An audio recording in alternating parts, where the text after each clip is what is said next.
Well, good morning, Get Wrecked for Recovery crew.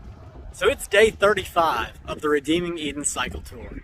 RECT, Get Wrecked for Recovery.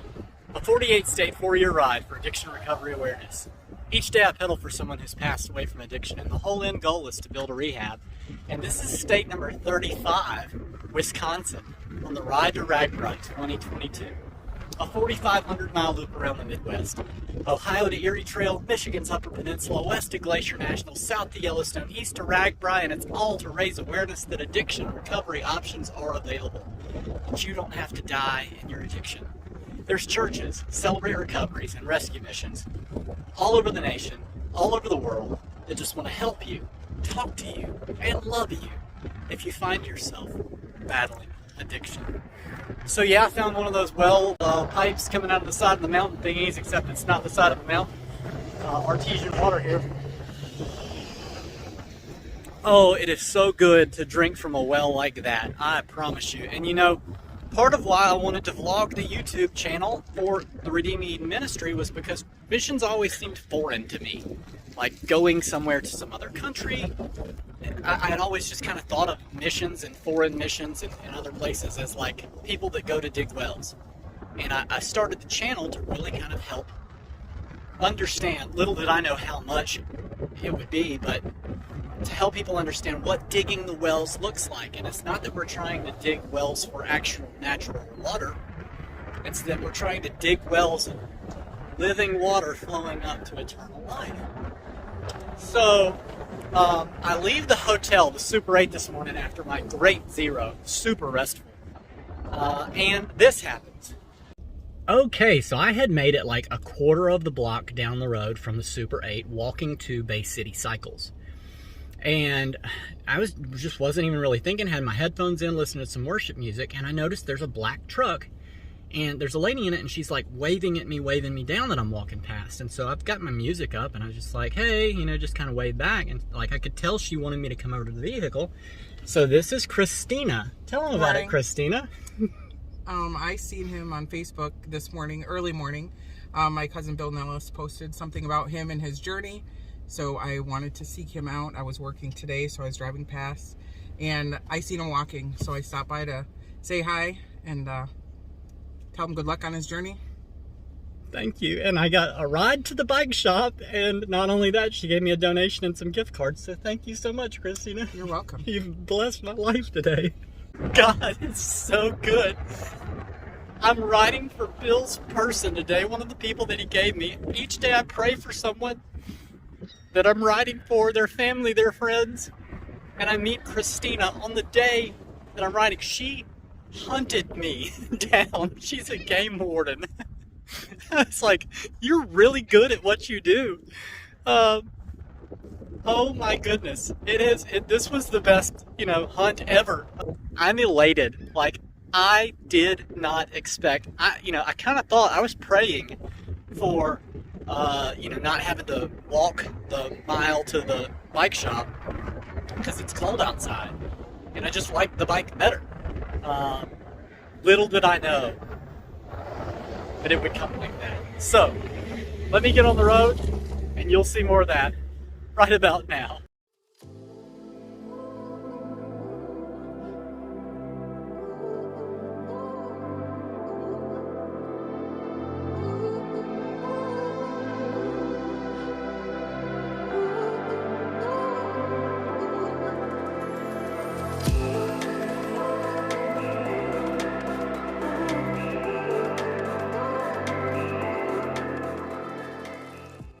Okay, so me from the future. I know it looks like me from the past.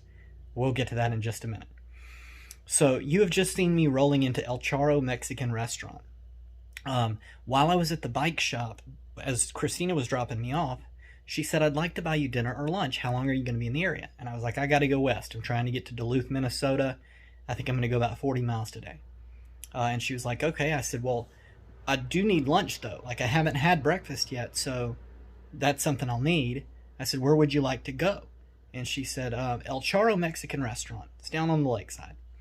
I said, okay, well, I've got to go inside, get the bike picked up because they didn't open till 10. That was kind of holding me back from moving today. Went inside, told her, it was going to take 20 minutes there, a few minutes to get down to the hotel. I had to pack up and check out by 11, and then I could be there by noon. So went in the bike shop, came back out. All right, well, there she is. So Basic City Cycles did a fantastic job. Thank you so much, Eric, for getting me on the road and doing the work. And I also met Carl, the owner here, 34 years, super awesome guy. Had such a great conversation with him. Carl, I love you, man. Thank you so much for what you helped me do. And you'll be in my thoughts and prayers as I move forward on this ride. So now the super cool thing is I'm headed back to the hotel to pack up. And Christina is taking me out to lunch at Mexican before I get on the road. So you'll see more of that right about now. After that, I headed down to the hotel, packed everything up, checked out, and then headed down the lakeside to El Charro Mexican restaurant. So I roll into the restaurant. She rolls up a few minutes later. I sit down, we talk. She tells me the pork is to die for, got to try it. So I tried it. It's so good. The view out the windows was just incredible. I tried to get a picture, but it was just the exposure was blown out. So we had to kind of like face the other direction. But while we're sitting there talking, she kind of shared her life story. I shared mine, and I said, hey, what about the ride ahead today? Because now it's like 2:30. It's getting later in the afternoon, and I've got to figure out what I'm doing. And so, she's a game warden. She travels these areas all the time. And I was like, what is this going to look like for me for the rest of the day? And so she was like, well, it's going to get really hilly. I've biked it before. It's really hilly. And so I said, okay. I said, well, what about campgrounds? And she was like, they're all closed right now.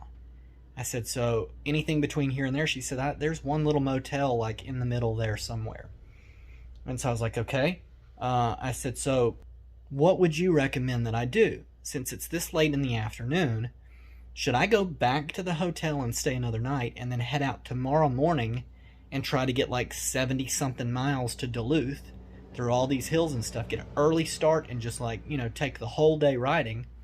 Or should I just like venture west and get as far as I can and then, do that again tomorrow and still end up in Duluth at the same time?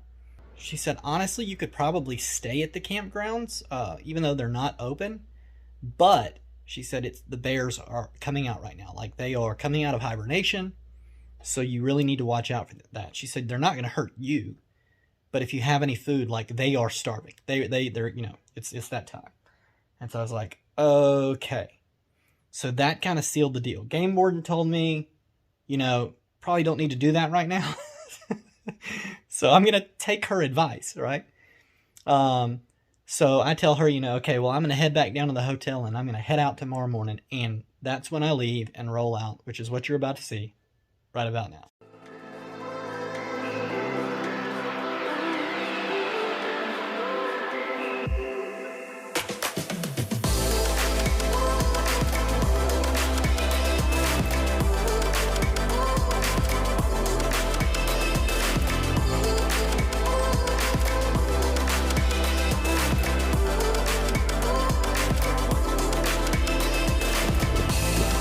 I couldn't come back by without stopping for another drink from the well.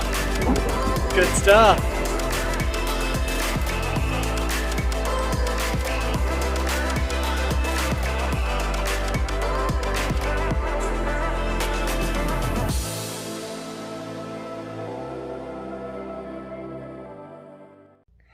Okay, so I've rolled through the door of the Super 8, which you just saw.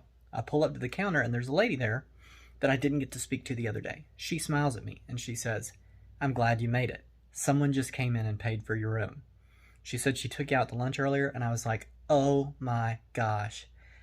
I was thinking the whole time that like, since she had given me the $40, that's the only thing that like released me to even think about coming back to the $55 room. and not like going into bear country. And so I'm thinking I'm gonna have to spend that. I had talked about on Facebook how I'm kind of getting low on funds. I had the 50 from Bruce, I had the 20 from Allie, I had the 40 and the 2 gift cards from Christina this morning. Brian Dangelmaier and Lois Bellamy had sent PayPal and a Venmo, and then like 3 people had donated to Facebook: Amy LaBranch Hughes, Stephen Zampieri, and Ann Grabowski, and those won't come in until later. So I'm still like, just kind of, it's all by faith, but I'm still like at that base borderline where I'm just concerned as to how it's going to work. And so when that happens, I'm just like overwhelmed. And so I tell the lady at the counter what I'm doing, that I'm writing for Addiction Recovery Awareness, and she tells me April 14th was my year date. So I needed to come back here to be able to share with her and like talk with her and be encouraged by her, which was so cool. So I roll back here to the room, I get in, I sit down, I start to like text Christina and say, hey, thank you so much. And she said, you're very welcome. She pointed out a couple spots in the area, the Artesian Well. I said I stopped by there. She also pointed out a bridge that's down the road, a tunnel that's down the road under the street that I need to go check out. It's like covered with mosaic. And I said, well, if I get a chance to, it's just really, really cold outside, So a few minutes later, I get a text from her, and she says, hey, I've got a friend in Duluth. She's got a camper with heat, like that you can stay in when you get there, and she'd like to take you out to dinner. Can I share her number with you? And so I was like, yeah. So a few minutes later, I get a text from Chris, the lady in Duluth, and kind of work that all out. And I told her I may not make it. I don't know. I'm going to do my best. 70 miles in hills is going to be kind of tough. But knowing there's a warm meal and like a warm place to sleep is going to help me fight tomorrow so well. So I say all of that to say this, like, I met Bill Nellis at the BP, offered to ride for his friends. Later, an hour later, his cousin had passed. Communicated with him through Gmail. He shared the video. When the video was shared, Christina saw it, watched it, was like, I want to go meet this guy, and like that's family to him. So I ended up riding for his person and meeting some of his family on, the same day. Not only that, Christina's daughter Kiera sent me this little note that says safe travels and gave me some amethyst, some aquamarine, and a tiger's eye to take with me for the ride. And so I was like, blessed by that. So like the entire day today ended up being completely covered by Christina because Bill had shared the channel. Like, that is so cool to me. It was super cool to be, the hunt for today for a game warden. But like, it's mind-blowing how today worked and how it all worked out, and now how tomorrow is going to look too. Like, again, I don't have any idea what I'm doing. I just like wake up in the morning and pray and ask God, what am I supposed to do today? Like, I don't know where I'm going. You do. Tell me what to do. I have to just go through each minute of the day and figure that out. So yeah, I'm like super overwhelmed, back in the same place. And not only all of that, but thanks to Mike at Motorless Motion way back in Mount Pleasant, Michigan, and now Carl and Eric at Bay City Cycles here, the Goat Link is on the bike, and the bike is shifting great. So I got to get out and actually like ride and practice with it. They ended up changing the chain. They put the Goat Link on. They changed the shifting cable, and they checked the spoke tension. And so like the bike's, it shifts better than I've ever had it shift in the 6,000 miles I've had it. It is now shifting the way that it is supposed to shift. Like, it is pristine. I just tap it and it goes into the gear. Tap it the other way, it comes out. Like, it's, I wish I would have had the Goat Link a long time ago. So, all of that, all of what needed to be done with the bike, and then like Christina kind of being led by God to be here and to help out with that, it's just perfect. Like, thank you so much, Christina. And then tomorrow I'll get to meet Chris, and thank you so much, Chris. So, Lord willing, I make it there. But I'm going to leave out super early in the morning, so I've got to finish this video up now so that you guys can see how cool this day was. So, if you know anybody who's passed away from addiction in any form or fashion, please drop their name in the comments or find me through the Papa link in the description, and I would love to ride for your person and celebrate their life with you for a day. If you know anybody who's addicted, anybody in general, share this with them. That's what happened with Bill. Bill shared it. Today I ended up being blessed, and Christina was blessed too. It was just like so cool today because somebody shared the channel. So thank you so much, Get Wrecked for Recovery crew. Every one of you that is liking every video, commenting on every video, sharing every video, and those of you that have subscribed to the YouTube channel. The analytics love it. I love it too. So thank you so very much. Don't forget, Redeeming Eden is a non-profit ministry through International Gospel Outreach. That link is also in the Papa link, and you can go there and find out more about Redeeming Eden and about the Cody Jordan Forever Funeral Fund, which is a fund I started to help families that lose loved ones to addiction with paying funeral costs. So yeah, from right back here in Ashland, Wisconsin, state number 35, in the same Super 8 motel, I love you guys. Jesus loves you. I'll see you later. Have a good night.